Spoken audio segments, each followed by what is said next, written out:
0, 1. Let's get Hello started. and welcome to Beyond Top 10 Tennis. My name is Dr. Ashley Morgan-Burge and I am your host.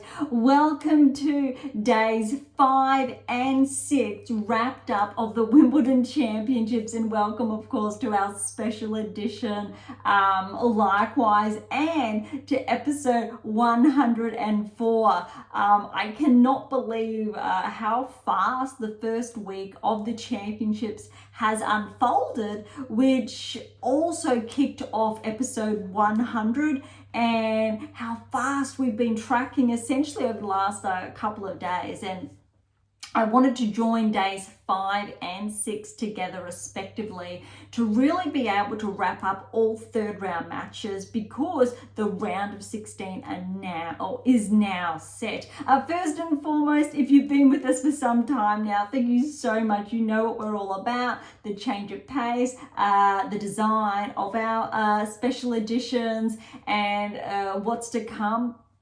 If you are new, thank you so much. Thank you for joining us. As always, I really would encourage you to track back to those earlier episodes that really focused on some of my initial releases that shared, say, key insights of specific metrics, correlations, top 10 tennis rankings, a Grand Slam success, the more than 150,000 inferences over the past, say, 8-9 years now and counting, but really how this work has been unfolding for the best part of the last 20 years.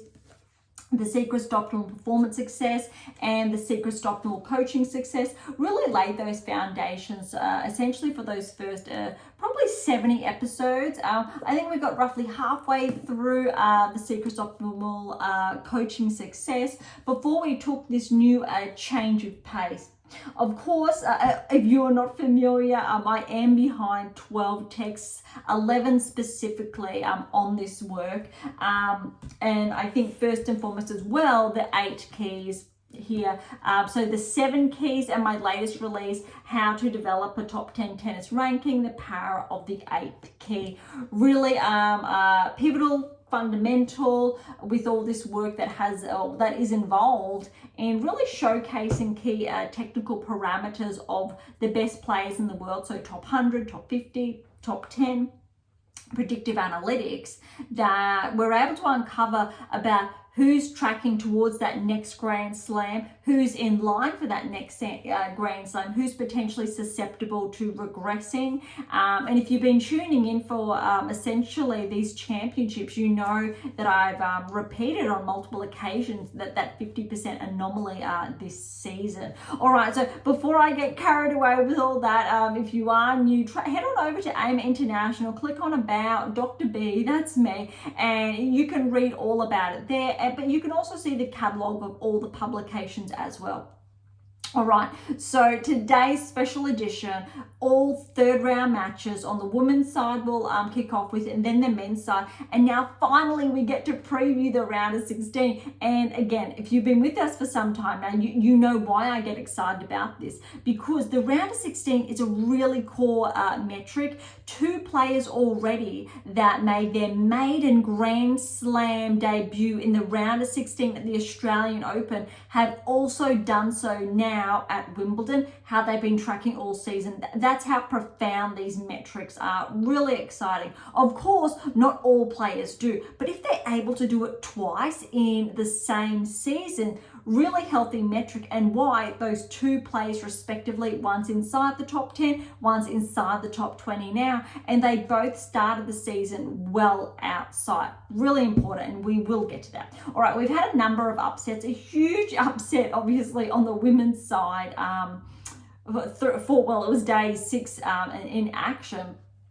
Although this is not that surprising. You probably noticed, I think, my hesitancy over the last couple of days of how Swiatek had been playing, and it was by no means, let's say, in sync and or synonymous with her level of play on clay, but also how I shared the rest that she was able to have after such an extensive period.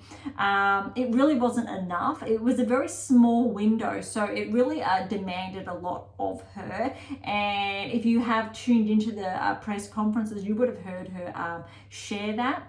And that has a lot to do with the scheduling, but also the teams and the preparation. So I think it's not necessarily Swiatek at fault. Obviously Putintseva played incredibly well, but Swiatek was not able to play how she normally would, nor that level. We saw glimpses of that. Obviously Putintseva 3-6, 6-1, 6-2. You could even see in that first set how tight it was, but it's really important to underscore here, Putintseva has been tracking this season. She's inside the top 40. She's 35. So she essentially just missed out on a seeding. She is not a player that has come out of the blue. She's been making inroads all season and progressively tracking, not, let's say, as consistently as some other players that are really on the radar. But with this win and the round of 16 result now, Putintseva definitely is on the radar.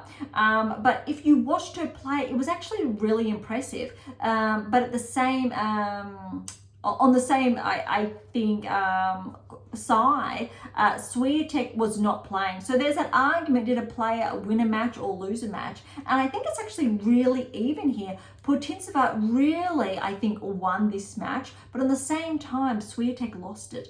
Because if you understand that analogy, there is a bit of a play on words. Swiatek did not play that level. There was only glimmers of that there. So it wasn't, let's say, aligned with Putintseva defeating a player who was a top 10, who was performing at that top 10 level. And I think all credit to Putintseva for pushing Swiatek, not giving her, let's say, an easy path through.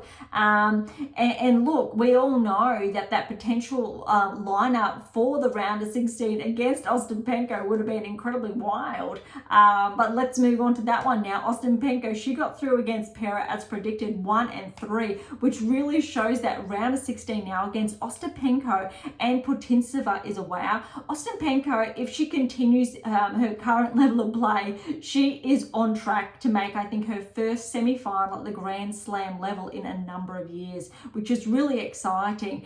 And going down further now, Collins, really good win over Haddad Mayer, again, as suggested, 4 and 4. Krejcikova over De Minaur. De Minaur, she did retire in the second. She was starting to come back. Krejcikova got that first set 6-love. But 4-3 in the second before, I think, De Minaur did retire. But equally, I think Krejcikova is playing some of the best tennis we've seen her play, not only this season, probably in the last 18 months, if not more, since she regressed outside the top 10. And she has been hovering inside, let's say, that 20 to 30 ranking range. And now she's slightly slipped back, so she's the 31st seed. This is really going to help with those points climb back into, let's say, the top 30. But she's against Collins next.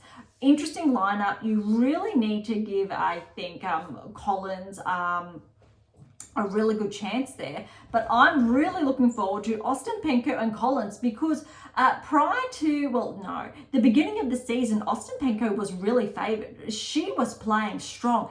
Then she had that regression, and now she's finding that form again. Collins, really good. Clay court season, not as good. And now it looks like maybe she could be picking her game up. Could be a bit hard to tell yet, but we're really talking about round of 16, which is a significant metric for all of these players. All right, one in the match, Rybakina Wozniacki, really thought it was potentially, it could go either way really, an upset or a tennis lesson, which essentially happened. Obviously that predictive upset, if that was to happen, Wozniacki was going to have to play her absolute best like she previously had. But this really, I think, underscores this win, and love. Rybakina has arrived. If she stays healthy, she's absolutely favourite now on this half with Swiatek out to progress through to the finals. But I don't think it's going to be as easy as some may suggest, because she does have Kalinskaya next, who got a really good win over Samsonova. Look, Kalinskaya 17th seed, Samsonova the 15th seed. Kalinskaya, however, was favoured with how she has been playing. 7-6, 6-2, and that was 7-4 in that tiebreak. But back to look, Rybakina is playing the cleanest tennis I think we've seen her play this season, where she's having those back-to-back matches. She's had a lot of withdrawals or retirements this season because of her health. So if she's able to stay healthy, she really is, I think, on a really healthy trajectory. However, Kalinskaya has those skills. She has been tracking outside the top 30, inside the top 30, now inside the top 20, and she's going to continue along that trajectory, potentially not becoming a barrier breaker like Paolini has this season, but she's definitely still in the running. And I think it's really going to depend on this round of 16 encounter if that happens sooner rather than later. Definitely projected inside probably the next 6 to 12 months. Okay, Jabeur Svitolina, again, you would have heard over the last couple of days, Svitolina really was favoured here, despite the rankings, and also Jabeur being, I think, the defending finalist. Really heartbreaking, of course, for Jabeur not being able to have a crack at another Wimbledon Championship. That said, her level of play this season has not been synonymous with that top 10 tennis ranking, and she is a part of that 50% that has not been aligning their performances, etc., and their results with that level of play, synonymous with that ranking. Svitolina, she has had a sensational, I think, past 12 months, her rise back into the top 20, and she is definitely, I think, primed to progress inside the top 15, where I really think she should be positioned. However, also, which is really interesting, her level of play is more so synonymous with the top 10 tennis ranking. It is actually, it exceeds that 50% threshold at the moment that are not living up to those playing standards. And that's a really, I think, interesting insight. Okay, and Svitolina, round of 16, has a very good chance of tracking to the quarterfinals because she has Wang. Wang overcame Dart. Now look, Dart is ranked, I think, 100. Wang, I believe, is around, she's top 50. So I think early 40s, 2-6, 7-5, 6-3. Exceptional result for Wang, but you really need to remember it's not that shocking, purely because, as far as rankings are concerned, this was the result that was essentially suggested. Dart had a really good run. Wang typically would have fallen with that ranking in the third round, but granted, she did have Dart, and that part of the draw has really opened up. She's making her maiden Grand Slam debut, which is equally exciting, I think, for Wang. But I think what's also really important here is that while she is only 42 in the world, she's 22 years of age, and she is 6 foot tall. And I think that is a really impressive statistic, which is not, I think, talked about that often, because something other interesting happened at the Australian Open. Zheng, she had been tracking, but she made that maiden finalist result. And I believe Zheng's 21 years of age. Both women are from China, which means I think there has been a really good wave happening here of underrated players really having those breakthroughs. When you come up against a player who's ranked inside the top 50, is young, and has that height on them, they can potentially be a danger on any surface if they play some of their best tennis.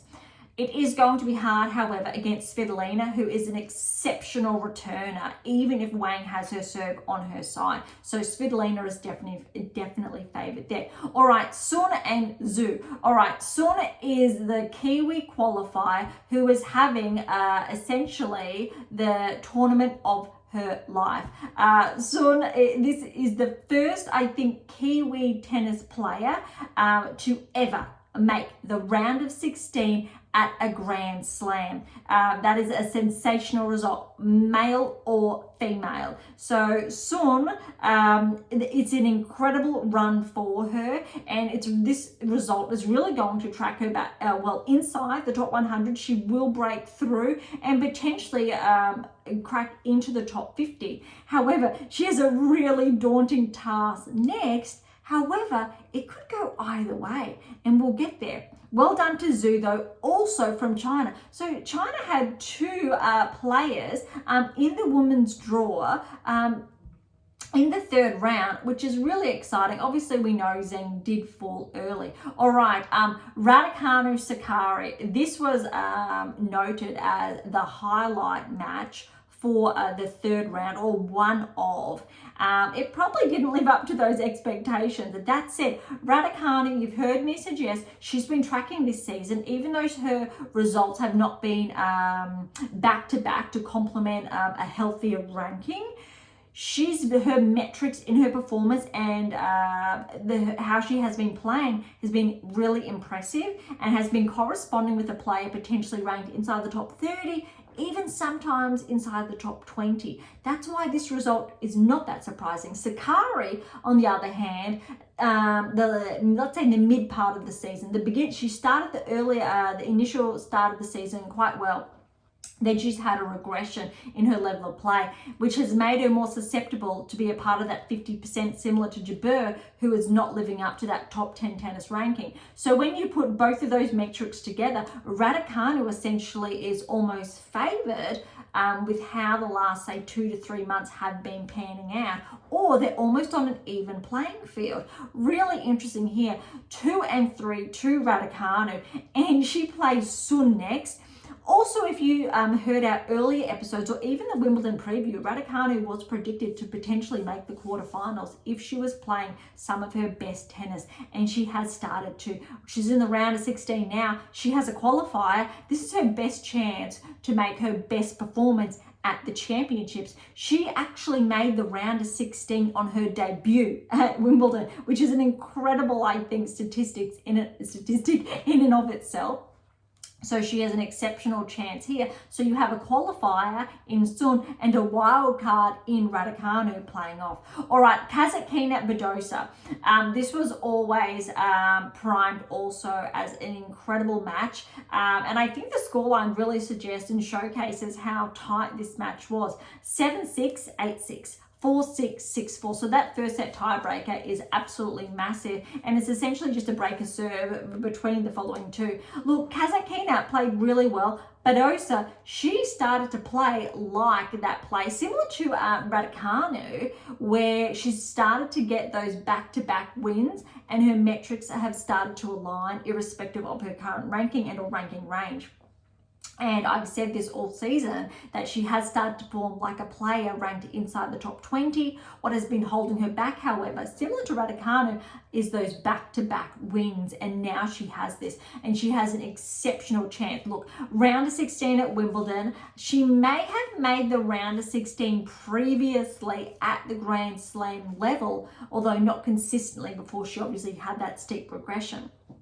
She has Vekic in the round of 16. Huge opportunity, I think, for Badosa. If she can play that same level of tennis, yes, to the quarterfinals. Vekic, however, did overcome Yastremska, 28th seed, 7-6, 6-7, 6-1. And that was 7-6, 7-4, 6-7, 3-7, 6-1. So that third set, Vekic ran away with it. And look, Yastremska was one of those players who made that breakthrough at the Australian Open, but hasn't been able to, let's say, replicate that level as consistently as say Paolini or Kalinskaya.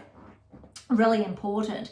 Vekic, though, was primed to potentially have an upset here with how she's been playing this season. However, I need to favour Badosa over Vekic only if Badosa is playing that same level of tennis like she played against Kasatkina. If not, Vekic has a really good chance to turn back almost, I think, a decade and make the quarterfinals, because probably when Vekic was in her beginning of her career, she was having those breakthroughs. Not so much in the last few seasons, but we know she is capable of that when I think those 8 keys are present, which obviously has not been in more recent seasons. All right, this was going to be really exciting. And the first set, Paolini Andreescu, it was tight. 7-6, 7-4. Paolini ran away with that second set, 6-1. But I'll tell you what, Andreescu, the level of tennis she was playing, we're seeing all of these players. This is 3 that have been really off with injury, say, have been making their way back, haven't been able to, say, string too many matches together. But they are dark horses. And Andreescu really pushed Paolini in this first set. And I would give Andreescu a very good chance of making a round of 16 berth come the US Open hardcourt service. And I think it'll be one of her first Grand Slam, or her first returns to the US Open, being healthy, as obviously having that Grand Slam under her belt. Paolini, though, played really cleanly, especially in that second set. Some of the best tennis I've seen her play on grass. All right, Kostyuk Keys. Kostyuk here was potentially primed for an upset. Keys got the win. Her ranking again, 12 over 18, favoured her 4-3, which really suggests Keys is continuing off, I think, her level of play, which we know she's capable of. She's been a Grand Slam finalist before. We know she's been ranked inside the top 10 consistently before regressing slightly. And she is the 12th seed because her ranking has been progressing. She was just inside the top 20, but now she's getting closer and potentially making the quarterfinals. If she does, she may become a barrier breaker, because that 50% of the top 10 are incredibly likely to be displaced with new players. And typically we would only see 1 or 2 players make that move. But because we have a number of players susceptible this season, this is why we're going to see more new players enter the top 10. Keys is definitely primed to be one of them. All right, and we already have Ostapenko has been in. More likely she will get back in. Collins as well, just slipped out. More likely to progress back in and become a barrier breaker. So we have a couple of players that are really primed here, and some of the others that I have suggested. That said, the top 4 are safe. The rest, though, are more susceptible. But we'll get through that later. All right, Schneider-Navarro. This lived up to the 3-set hype. Well done to Navarro, because to overcome Schneider, who was, again, another dark horse, similar to, I think, Putintseva, ranked inside the top 35, I think 30 at the moment, but that new ranking came out after the seeds were there. So Navarro, she's having an incredible season, but 2-6, 6-3, 6-4. That's a really tough, I think, win for her, and she needed that, I think, to be pushed, because she has a wild challenge next against Gauff. Gauff, a really good win over the qualifier Cartel, 6-4, 6-love. But I tell you what, if you watch that first set, it was sensational. Cartel is definitely an up-and-comer. It essentially should have been a tie-break, but Cartel, she was incredibly impressive to watch, and I'll tell you what, I'm not going to be surprised if she starts tracking and breaks into the top 50 before the year's out. That is how well she played. It's really a case of if she can string that level of play together on back-to-back wins. But also, I'm not going to be surprised if this season maybe she gets that maiden title, if not next season, although it really all comes down to that baseline that we've previously touched on, that peak performance, and making sure it's cyclical. And again, we've talked about that. If you're not familiar, head on over to AM8 International and you'll see a lot of articles that are written about those 2 key terms. All right, that wraps up the third round results. On the women's side, we're going to have a look at the men's side and their results first for the third round before we have a look at what's to come on days essentially 7 and 8. Oh my gosh, it's going so quickly. But really what's up or in store for the round of 16 on both sides. All right, third round action for the men's. We didn't have too many, I think, shocking results, but we had some that really went the distance. They were equal parts exciting. All right, Sinner at Kekmanovic, 1, 4 and 2. Probably, I think, the smoothest we've seen Sinner play, and Sinner definitely, I think, is favourite at this stage to progress all the way. His opponent next is going to be tough, but you really need to give Sinner that edge. But look, Shapovalov, he played some of the tennis that essentially allowed him to progress inside the top 10 a couple of seasons ago now. Yes, he's regressed. Yes, he's not seeded. Yes, he's not ranked currently inside the top 100. After, I think, this third round result, he definitely will be. And Shapovalov, similar to Ogor Elisame, is starting to track again. Potentially even further. It's probably too soon to tell, but this is some really good tennis from Shapovalov, and you've probably heard me essentially, even at the French, pinpoint Shapovalov as highly probable of progressing inside, say, the top 50 and 30 if he's again able to string that level of play together. So it's really about maintaining that level of maintenance and that peak performance, and then creating or shifting that baseline a little bit higher and being able to replicate that level of play if that top 10 tennis ranking awaits again. We know he's capable of that. We talk about the 7 keys, the 8th key as well. But when we see this level of play and it shift, we know there's 4 keys there. 4 or 5 keys, maybe if they're lucky. And typically when you get top 20, you could be lucky to have 6. There's a huge differential. You need that 7th key to get inside the top 10. You need the 8th key to stay there. So it's that 8% and 2% that we talk about, that key separation. All right, Shelton, though, he really brought that home. Look, 6-7, 6-2, 6-4, 4-6, 6-2, and that first set tie break was 7-4 to Shapovalov, and then Shelton got those next 2 sets, 6-2, 6-4. Shapovalov really came back, got that 4th 6-4. Shelton, though, he just got those breaks early on in the 5th and ran home with it, but it was a really good match and it did not disappoint. Dimitrov Monfils, potentially thought this could go to 4, maybe 5, but Dimitrov was too good. 3, 4 and 3 back-to-back round of 16 results at the Grand Slam level or further for Dimitrov.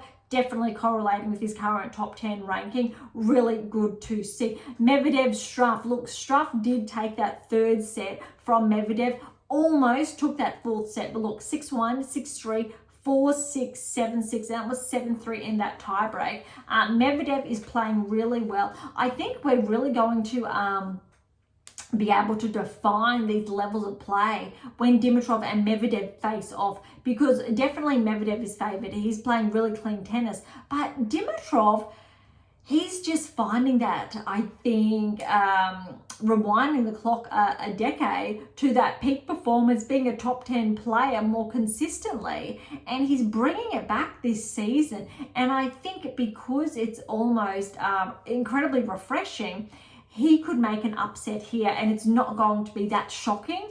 Medvedev's favoured, but if Dimitrov takes a set, maybe 2, if it goes to 5, I think that's an equal part deserving of both of their respective current levels of play.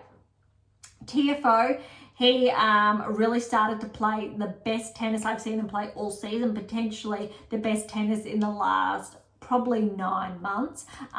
He really pushed Alcaraz, and it was really, I think, wonderful to see. 5-7, 6-2, 4-6, 7-6, that was 7-2, 6-2. Really, I think after that 3rd set, Tiafoe, he really was running with it, and he could have taken that home. Alcaraz did not go away. He got that 4th set in a tie break, and I feel like that was Tiafoe's a chance, essentially, to take that win. Alcaraz, too good in that 5th set. He really lifted his game, I think, a notch.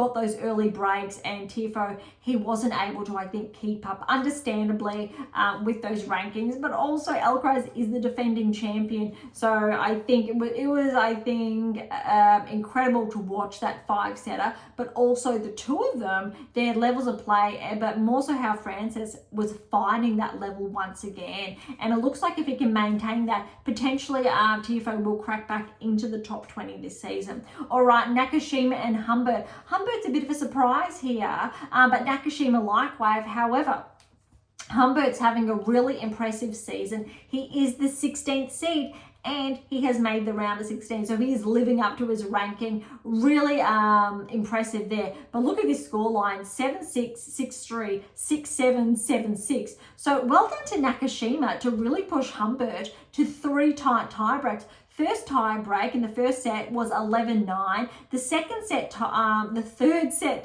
tie break was 5-7, and that fourth set tie break to Humbert was 8-6. So incredibly close tennis. So Nakashima really should be incredibly proud of himself, making the third round of a Grand Slam, going down like that to Humbert. But look, Humbert has a hard task next up against Alcaraz. That's going to be, I think, quite interesting, but not surprising if Alcaraz gets that done in 3. Paul Bublik. Paul is playing some of the best tennis I think he has ever played.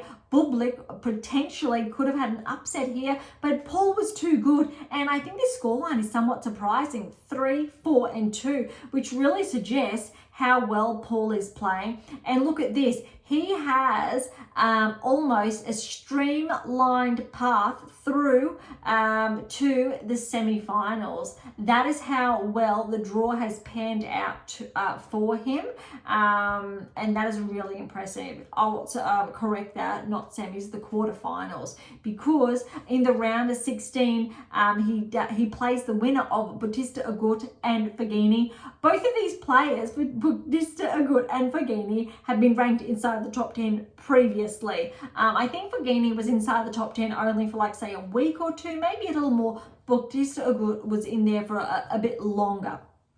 However, look at this scoreline: 7-6, 3-6, 5-7, 7-6, 6-4. Both of them are just inside the top 100. Bautista Agut's a bit more ahead, but that first set tiebreak 8-6, that fourth set tiebreak 7-1. How exciting for the two of them to be playing this level of play, and both of them are in their mid to late 30s, which is exceptional to see. But also it really underscores, irrespective of age, if you are staying healthy, Djokovic is not the only one that can do that. However, obviously over and over again, winning or claiming those Grand Slams is another story. So Paul will play Bautista Agut in the round of 16. Paul definitely has to be the favourite there to progress then to the quarterfinals, and more likely, well, he'll play the winner of Alcaraz and Humbert.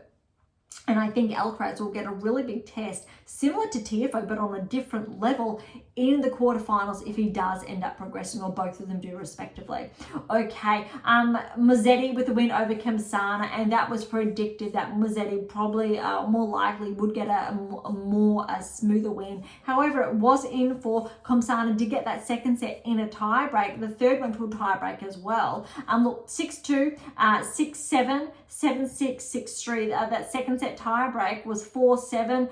Third set tiebreak 7-3. So those first, I think the second and third set were incredibly tight. Well done for Khamzat, but Musetti obviously was able to maintain his level. Obviously had those extra breaks up his sleeve to close out that fourth set. But that was really tight. Khamzat is definitely one to watch, I think, essentially for the rest of the season, irrespective that he hasn't made the round of 16, but really impressive. All right, the next player is equal parts exciting. He's had a breakthrough. It was only, I think, a matter of months ago he was ranked outside the top 100. He's progressed all the way, almost, I believe, inside the top 50. It's Medvedev Pericard. He got the win, and he was a lucky loser. He did not get through qualifying. He lost at that final hurdle in qualifying.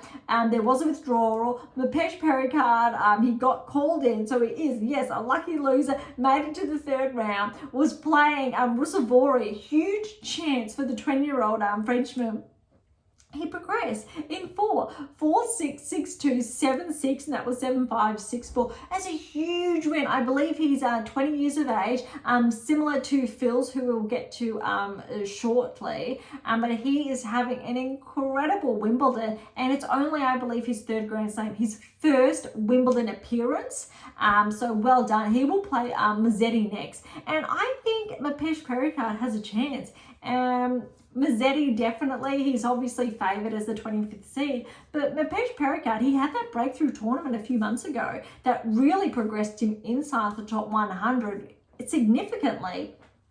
So that is, I think, an open, match against the two, and it'll be very exciting to see who breaks through, because both of these players, I believe, is their maiden round of 16 result at a Grand Slam. I don't believe Mazzetti has progressed to a round of 16 of late. If he has, it's probably inside, say, the last 12 months, where my data was too focused, I will say, on this one, how to develop a top 10 tennis ranking, and wasn't, say, as explicitly tracking players as obviously the 7 keys was at that time. But that's a really interesting metric nonetheless. All right, Fritz Tabilo, very, I think, good performance from Fritz, 7-6, 6-3, 7-5. You got to remember, Tabilo's playing some really good tennis this season, so that's a, really good one for Fritz. And that first set tiebreak was 7-3, but I tell you what, he has a hard task next. Zverev played incredibly clean against Norrie. However, Norrie played some sensational tennis, as this was potentially predicted that Norrie could push Zverev if he was playing his really high level tennis. 6-4, 6-4, 7-6, but hopefully you watched the tiebreak as I did, and 17-15. That was huge. Norrie, he did have set points. It was incredibly close, but that was a really impressive performance for Zverev. So making the round of 16. And he will play Fritz now in the round of 16. Noteworthy, Fritz did notch up that title last week, so he has those wins under his belt. Zverev, though, if he keeps playing the level that he is playing, you really need to favour him. All right, Fils, another 20-year-old from France. I believe Fils, though, is ranked inside the top 40, around 35, I believe, against Soufflin, but it went to 5. So really good performance there from both players. 4-6, 6-3, 1-6, 6-4, 6-3. So irrespective of how you look at it, that's incredible. A 5-setter, both these players obviously unseeded, but that was a really, I think, impressive result. But I think noteworthy also is that Soufflin is ranked 44 in the world.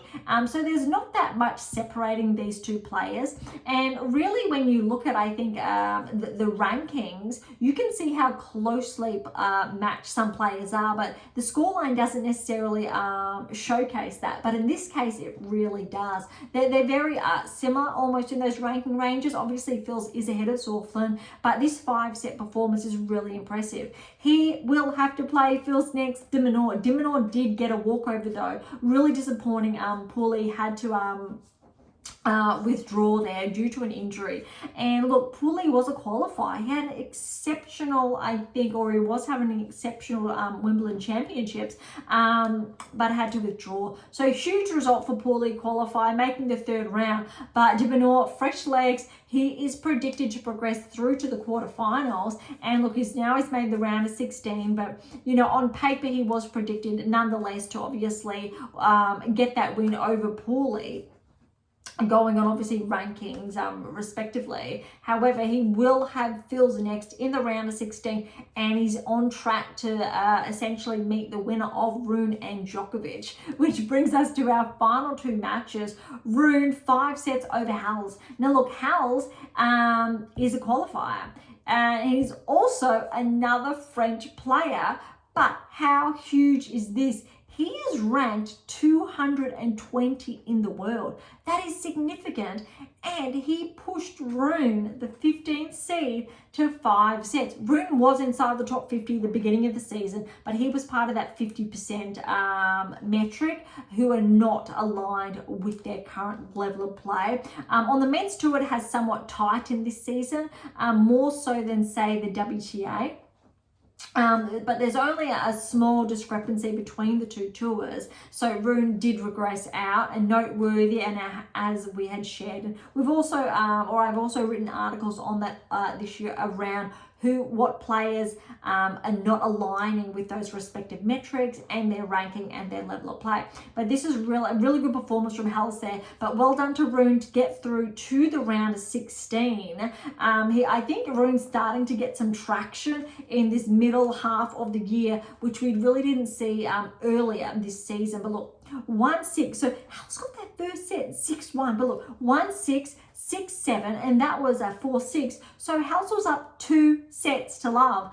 Rune came back from 2 sets to love. So 6-4, 7-6, 7-4, 6-1. That definitely shows me that Djokovic is more favoured over Rune, purely because Rune was pushed to 5 and 2 very tight tiebreakers there, which I think, if he was playing some of his best tennis, we would have seen that more so in 3, maybe 4. But still, really good for Rune. Well done to progress through to the round of 16. Djokovic, look, Popyrin, Djokovic. It was always suggested that Popyrin could push Djokovic, potentially an upset. And look, Popyrin almost got 2 sets. Almost. He got the first, almost got the 4th, lucked out, which really shows how well Popyrin has been progressing. Look, 4-6, 6-3, 6-4, 7-6, and that 4th set was 7-3 to Djokovic. So I think Popyrin, he didn't go away. So all credit to Alexei for keeping pace with Novak. And that's how well I think he was playing. But I think it almost goes without saying, Novak played too good but too consistent in a really good way. Whereas Popyrin obviously had those lulls, which is incredibly understandable when we're looking at rankings, we're looking at experience, level of play. But how close Popyrin came to potentially pushing that to 5 is incredibly noteworthy. All right, that wraps up all 3rd round matches for the men's side, which means we can come on over here now and have a look at what's to come for the round of 16. All right, let's kick it off with the women's side. And I think, suggest this or insinuate this a short time ago. Putintseva, Ostapenko. Ostapenko is playing sensational. She is predicted then to progress through to the quarterfinals, where she will meet, more likely than not, Collins, going off seedings. Collins will play Krejcikova.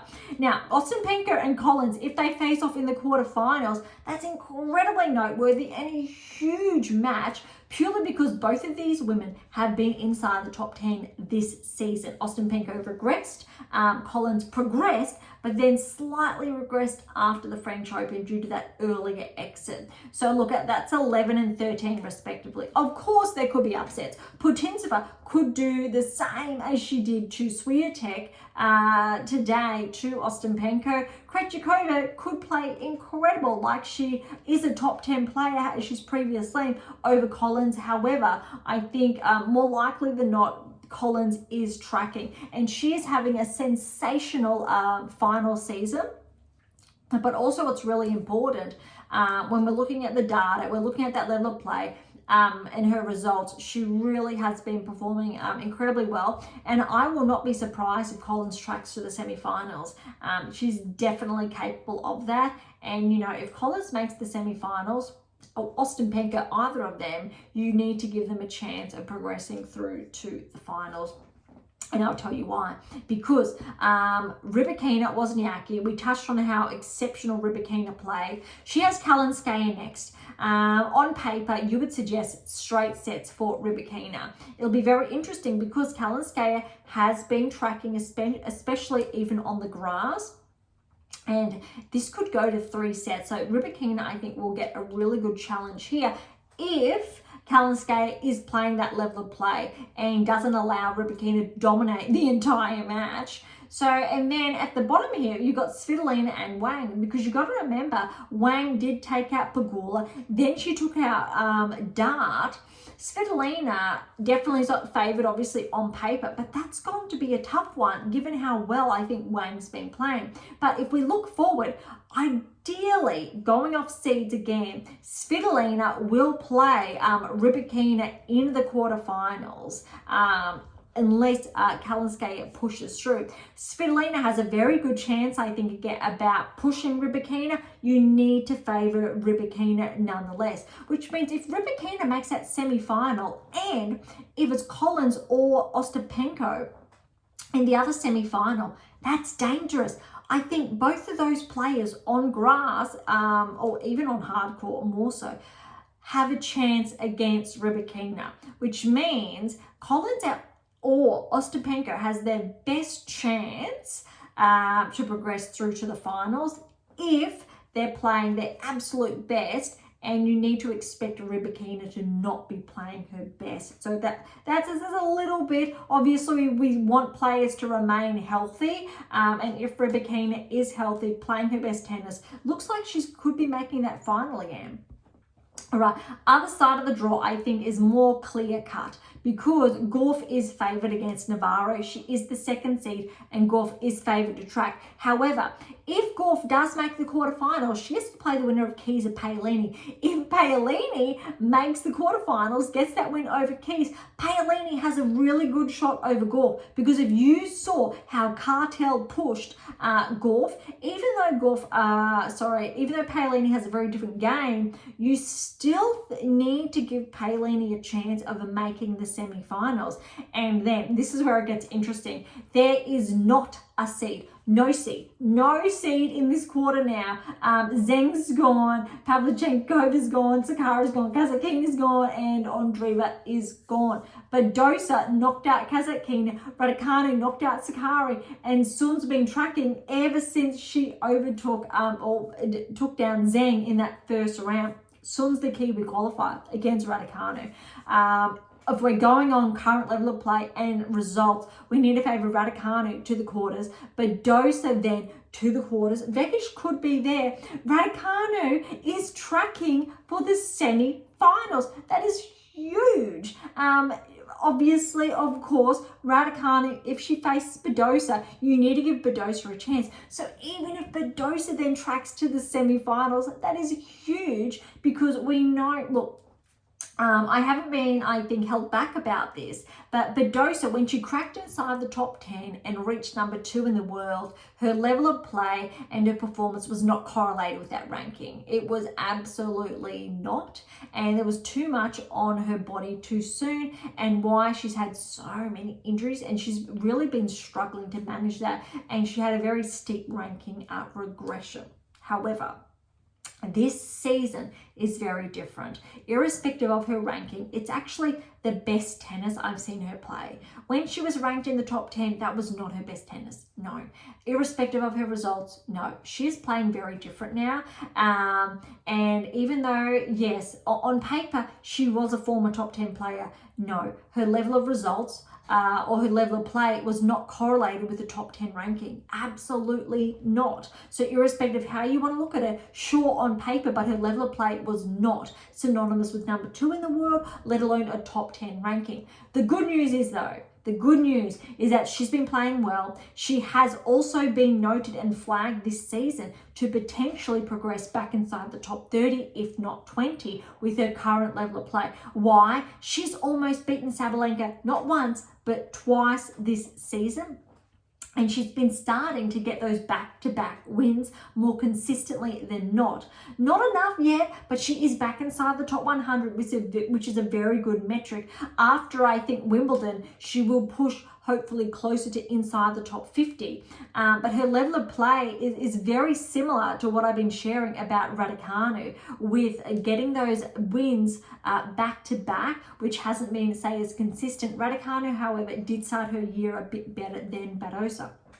However, if the two of them play, Badosa, Raducanu, very, very interesting, and you almost don't know who to favour. You probably have to favour Badosa purely because Raducanu pulled out of the mixed doubles with Andy Murray due to a bit of a niggle in her wrist. So if her wrist does play up, you need to favour Badosa. However, if Badosa's back starts playing up, you really need to say 3 sets, and whoever is able to string together those games and really just claw it out.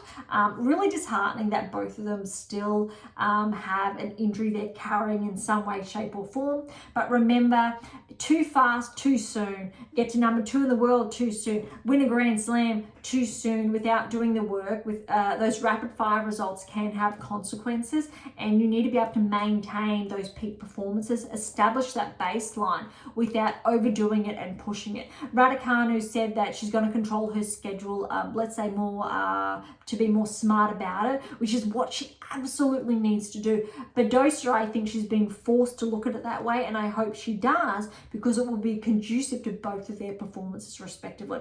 All right, so I've shared about Sun, Raducanu, Badosa and Vekic, how that's looking. So we know more likely than not, even on rankings, Paolini or Gauff are looking at that semi-final berth.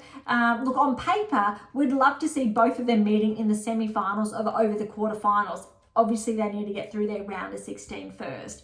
But that top quarter, it's essentially a wild card with Raducanu and Badosa, who I'm not too sure if she actually did get a wild card. Potentially she got entry because she is ranked just inside the top 100 now. But look, Vekic still has a huge shot. Sun has a huge shot, because these players are not going up against seeded players. None of them have anything to lose. So Raducanu obviously has that Grand Slam to her name, and Badosa has, I think, the experience of being inside the top 10. Vekic, however, I don't believe she's been ranked inside the top 10, but she's come incredibly close. If she has been inside the top 10, it was for a brief period. So it's really important to note, Badosa, Vekic knows what it's like to be at the cusp, as almost the pinnacle of play. And she's been there longer than Badosa was for that short period of time, say inside the top 10, before regressing quite rapidly. All right, that's the top and bottom half that we have done to sum up not only just the third round results, but what's in store for the round of 16 and looking ahead, obviously, to the quarterfinals. We don't want to get too ahead of ourselves, even though maybe just a little. All right, and the men's side, Sinner Shelton, that's going to be absolutely huge. What's really noteworthy here, and which was not apparent on, I'll say the third round. I'm going to go back to the women's side first, when we're looking at seedings, before I start with the men's. In the round of 16, we have 1, 2, only 3 and 4. We have 4 round of 16 matches, so 50% of those matches are seed against seed. Really important. Ironically, there's a whole quarter that I touched on with no seeds, and then the other I think 3 matches are made up of a seeded player, or the other 2 matches of a seed and a no seed player. Okay, when we go on the men's side though, the seeds have come through. So when we're looking at, obviously, I think the round of 16 on the men's side, we have 1, 2, 3 and 4. So how's that actually 5? So almost the men just have that 1 match over the women. So women, I just had 4 seed versus seed. Men have 5 seed versus seed. So very tight knit there, but very similarities between both tours. Remember, in the previous round, it was actually the opposite. So very interesting when we're looking at what players, say inside the top 20, top 10, are living up to those key expectations. Okay, Sinner will play Shelton, round of 16. Probably really excited, but you need to favour Sinner. That said, Shelton is a dark horse. He can be, but Sinner, he's been playing soon. Sinner is projected to reach that semi-final stage. Dimitrov, Medvedev, they follow in the other round of 16 in that quarter. Medvedev is favoured to make it through to the quarterfinals. I think he would push Sinner somewhat, but I still need to favour Sinner to make that semi-final berth at Wimbledon. All right, then we've got Alcaraz, Humber. Need to favour Alcaraz. However, then you've got Paul against Bautista Agut.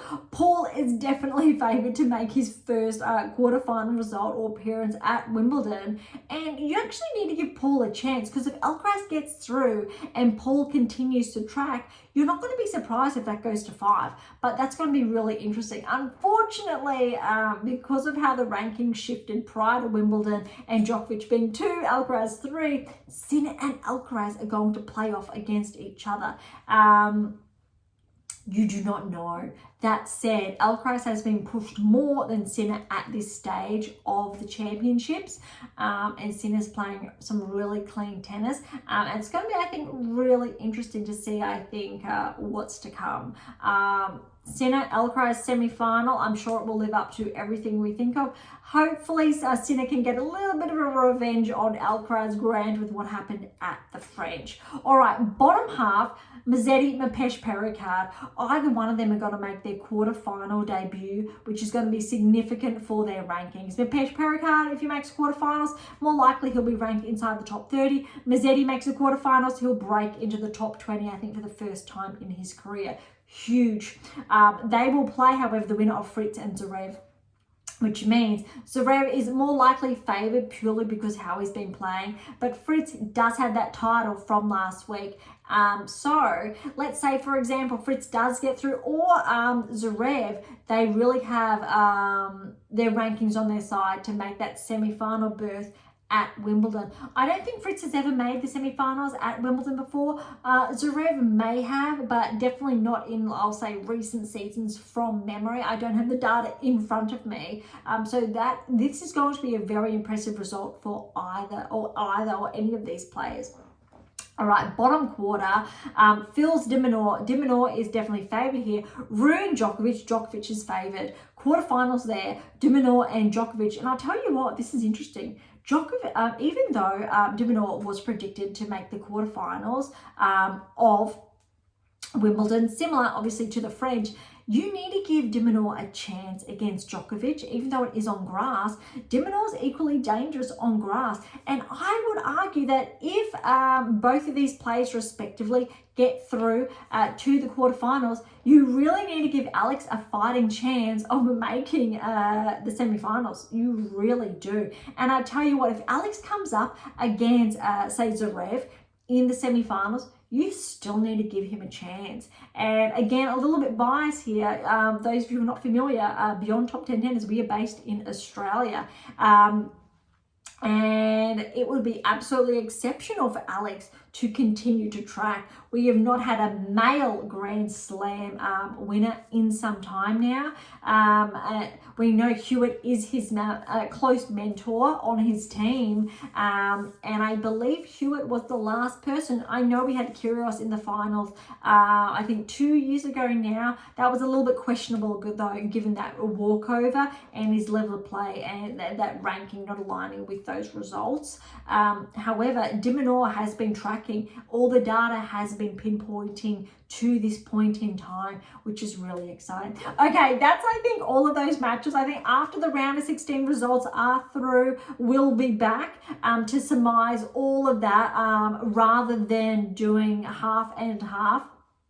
But I'm really looking forward to see how I think the next days 5, or we've got day 5 and 6 now, but how days 7 and 8 pan out for the round of 16, because we have some really significant matches here. Some of these matches are really going to underscore players who are going to stay inside the top 10 and those who potentially are going to regress outside the top 10, and players who may become barrier breakers this season.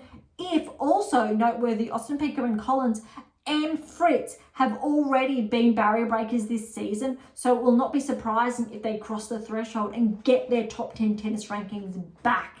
Okay, really exciting. Rune also, but I'm really predicting obviously Djokovic, but if Rune's playing good tennis, maybe, because he's also been. So there will not be any new barrier breakers if the metrics continue to align. However, the one new one potentially would be Paul. He's going to have to push Tsitsipas out of the way, and I think more likely than not, given his performance, it is potentially likely to happen if Paul continues to track, which means when the rankings do come out in a little over a week after the championships, Paul will potentially be a new barrier breaker of the season. Incredibly exciting. On the women's side though, it's probably too soon to say, but we may have players who have already been inside the top 10 this season shift back in, because it's very small, the time scale when they went in then out. But I think we're going to see some players regress, like Jabeur. Jabeur is looking like she's going to slip outside the top 10. First time, I think, in a number of seasons, but it does correlate with her performance, and it has also been predicted this season. Okay, that's a lot. I really hope you enjoyed today's episode. Look, to grab your copy of How to Develop a Top 10 Tennis Ranking, head on over to AM8 International, or head on over to Amazon, irrespective where you're based in the world. The same goes for the 7 Keys or any of my other books, primarily also those earlier to The Secrets to Optimal Performance Success, Secrets to Optimal Coaching Success. They do look a little different. These are original covers there that I do have. All right, for any comments or questions, head on over to AM8 International or Topic Thread, the social platform set on data privacy. To interact with Beyond Top 10 Tennis, head on over to Twitter, Instagram or YouTube. To catch up on our blogs, head on over to AM International and look for our blog tab, or head on over to Medium. And as always, I'll leave all the links in the episode notes. For something different, head on over to Pink Octopus Books. That's where my fictional releases, or Spruik for some random polls and a little bit of fun. And of course, if you enjoyed today's episode, please subscribe, like and share. Would be absolutely phenomenal and incredibly appreciated. For those of you who are interested, we do have scholarships available at AM8 International, as well as options to work with me exclusively to track towards that top 10 tennis ranking. So don't be shy and come and say hi. However, as always, I always ask if you're familiar with those 8 keys. So please, before you do that, I really will ask you if that's the case. And if it is, let's get you, whether it's inside the top 10, towards that Grand Slam final, that next Grand Slam win, or to achieve replicated success, so more than one Grand Slam. And I've noted those names previously: Jabeur, Tsitsipas, Rud, you've been finalist. Let's get over that hurdle. And obviously there are a number of other players. Okay, on that note, thank you so much for listening. I'm so incredibly grateful. I am your host, Dr. Ashley Morgan-Burge, and this is Beyond Top 10 Tennis, and I'll see you